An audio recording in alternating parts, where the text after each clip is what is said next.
back to my channel, Learn to Teach. It was good to see few of you all commenting on my previous video by writing down the correct answers in the comment section box.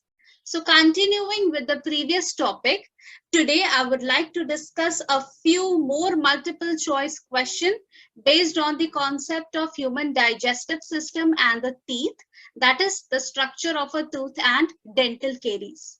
So without wasting any more time, let us begin with the topic.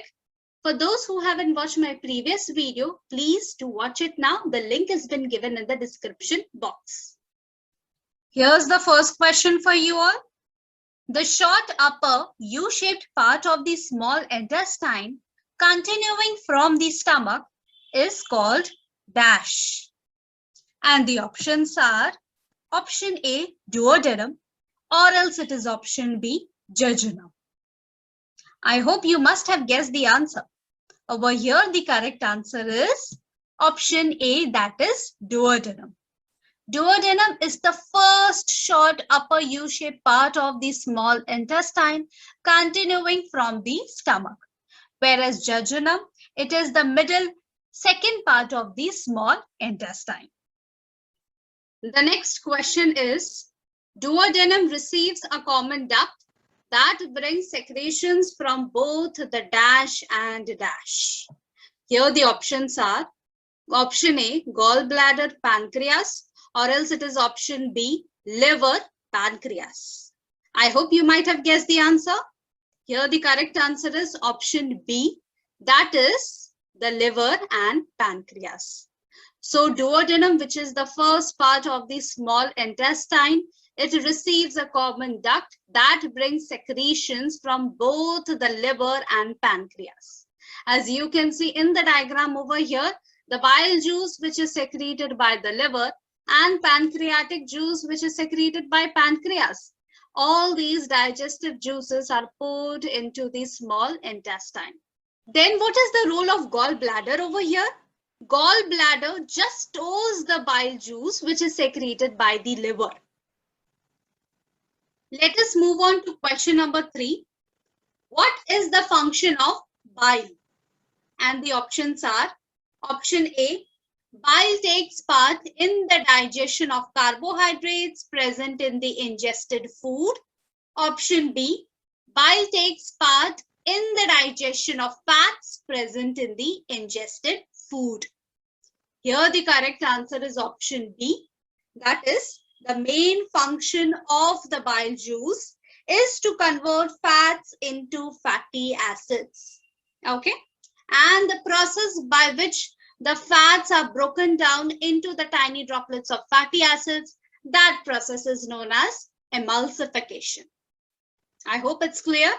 Now let us move on to question number 4. Name the enzymes present in the pancreatic juice. Here the options are option A, amylase, trypsin, and lipase. Option B, maltase, trypsin, and lipase. What do you think? What should be the correct answer over here?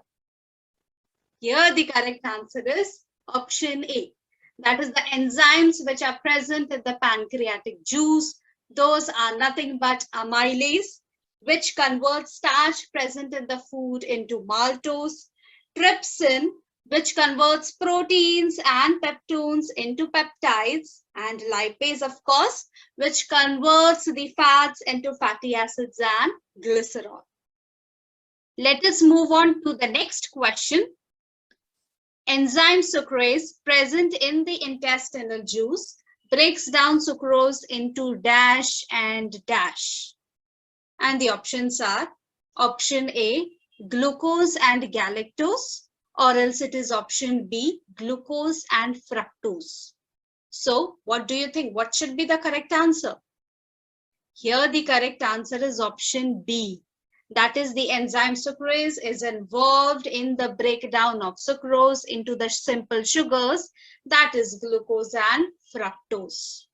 Whereas the enzyme lactase, it is involved in the breakdown of lactose into glucose and galactose. Let us move on to the next question. The surface of the villi absorbs the dash and dash to pass them into the blood system? The options are option A, fatty acids and glucose, or else option B, amino acids and glucose. So over here, the correct answer is option B. That is, the surface of the villi absorbs the amino acids and glucose to pass them into the blood system. So as I have explained in the video of digestive system, that the inner wall of the small intestine, it contains a large number of tiny finger-like projections, which are known as villi. And the function of the villi is what? It is to increase the amount of surface area available for the absorption of the nutrients. So the nutrients, that is amino acids and glucose, are absorbed by the surface of the villi and are passed into the blood capillaries. Whereas the fatty acids are absorbed and passed into the special tubes known as lymphatic vessels. Let us move on to question number 7. The main regions of the large intestine are option A, the cecum, the colon and the rectum, or else option B, the cecum, the colon and the anus. So what do you think? What should be the correct answer over here? Here the correct answer is option A. That is, the three main regions of the large intestine are the cecum, the colon and the rectum. Whereas the anus, it starts at the bottom of the rectum. It is the last portion of the large intestine, which is the opening where the gastrointestinal tract ends. Let us move on to the next question. What are the three basic parts of a tooth?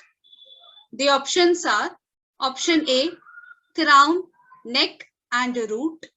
Option B, crown, enamel and root. So what do you think? What should be the answer? Here the correct answer is option A. That is, the three basic parts of a tooth are crown, neck and root. So as you can see in the diagram over here, crown is the part of the tooth that we can see above the gums, which is visible to us. Neck is the part of the tooth that is between the crown and the root. And the root is the last part of the tooth that is below the gums. So then what's enamel exactly? Enamel is the hardest substance present in the human body, made up of extremely hard mineral known as calcium phosphate. It is a top layer of the crown. Let us move on to the next question. Dash is the bone-like hard substance just below the enamel. Here the options are option A, pulp, option B, dentine. I hope you must have guessed the answer. Here the correct answer is option B, that is dentine. Dentine is a bone-like hard substance present just beneath the enamel. It reinforces the tooth's enamel and helps to support the structure of the tooth. Dentine forms bulk of the tooth and contains many microscopic tubules. Whereas the region pulp, it is the innermost layer of the tooth that contains nerves and blood vessels. So our tooth pulp, it is protected by the layers of dentine. Let us move on to question number 10. Dash acts like a tough layer of connective tissue that covers the complete root. Here the options are option A, jawbone, option B, cementum. So over here, the correct answer is option B, that is cementum. So cementum, also known as cement, it is the hard connective tissue covering the tooth root, giving attachment to the fibers that support the tooth's place in the sockets of the gums. Whereas the jawbone, it is also known as alveolar bone. It is a part of the jaw that surrounds the root of the tooth. Let us move on to question number 11. A yellow-colored film that forms on teeth when bacteria in the mouth mix with sugary foods is called dash. Here the options are option A, plaque, option B, tartar. I don't think it's difficult to guess. Here the correct answer is option A, plaque. So plaque is a sticky film of bacteria that constantly forms on teeth when the saliva mixes with the stuck food and the bacteria in the mouth.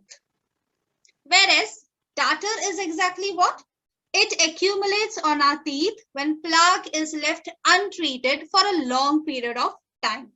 It is very much difficult to remove tartar. It can only be removed by a dental professional. Now let us move on to question number 12. The acid produced by the bacteria slowly corrodes the dash of the teeth and forms the cavities.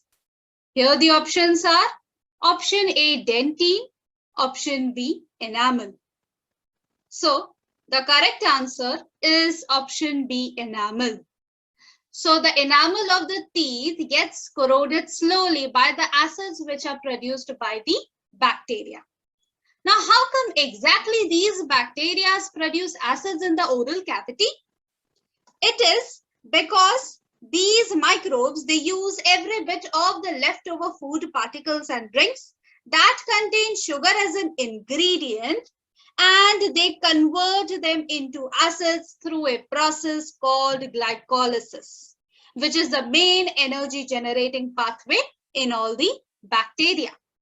And as the acids are produced, they eat away the tooth's hardest surface, the enamel, and forms the cavities, also known as dental caries. So these were just a few multiple choice questions which I wanted to discuss with you all. Hope that it may be useful to you in some or the other manner as a learner or as a teacher. Don't forget to share your views about the content. Stay tuned for more videos and please do subscribe to my channel, Learn to Teach.